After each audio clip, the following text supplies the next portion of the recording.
Have you ever felt like the extra chair in the room? Like everyone else fits perfectly, and you are just in the way? On a quiet street in Ohio, there was a small coffee shop. The air smelled like warm bread and dark roast beans. Outside, rain often tapped on the big front window. Behind the counter worked two baristas. Mark was fast, sharp. His hands moved like quick birds. He never spilled milk. His foam was perfect. Customers admired his speed. Then there was Noah.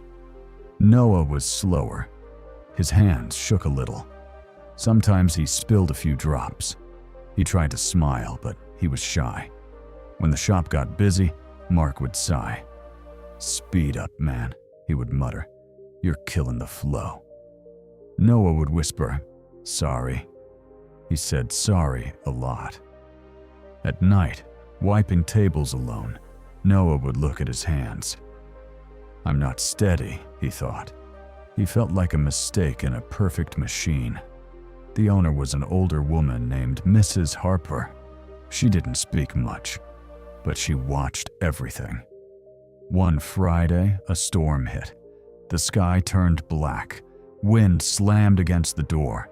The bell kept ringing as people rushed in to escape the rain. The shop filled fast. Wet coats, dripping umbrellas, loud voices. The line grew long and impatient. Mark moved like a machine. Cup after cup, milk hissed, steam rose. Noah tried to keep up, but his hands shook. A cup tipped. Coffee spilled. Mark snapped. "Just move. Let me do it." Noah stepped back. His face burned. The room felt tiny. So he did the only thing he could do. He stopped trying to be Mark, and he started being Noah. He grabbed a towel. He wiped the wet floor so no one would slip.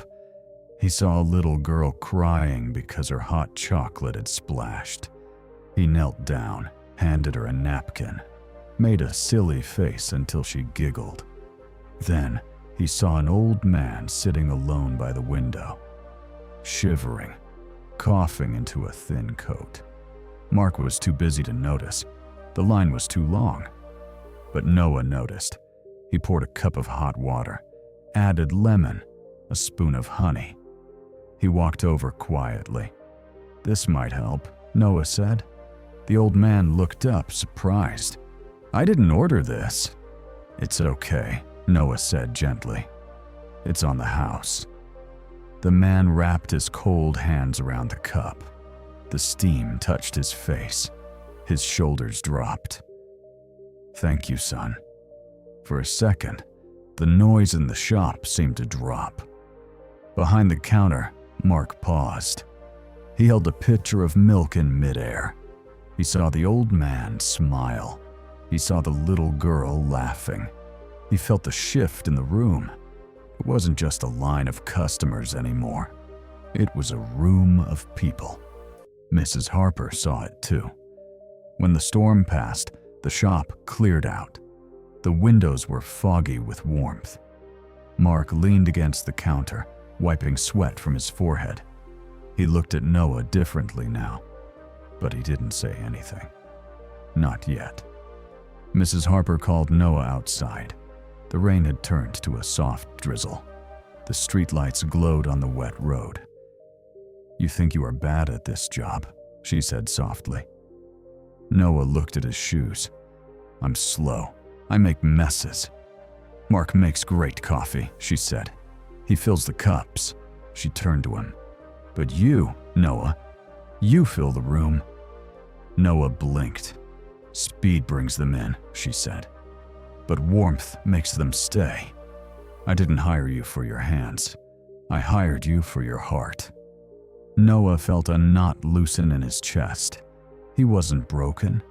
He was just different. The next week, the schedule changed. Mark worked the bar during the rush. Fast, efficient. But Noah worked the floor. He greeted people. He noticed who looked tired. He kept tissues for sad days and extra sugar for happy ones.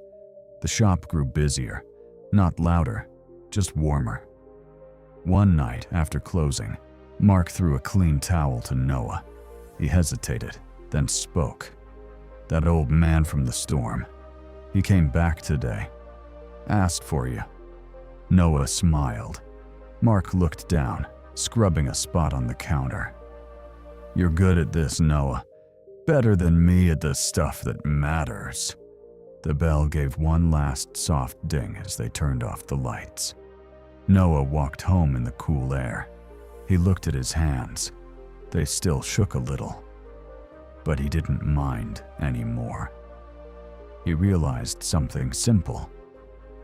The world has enough fast people. It has enough sharp edges.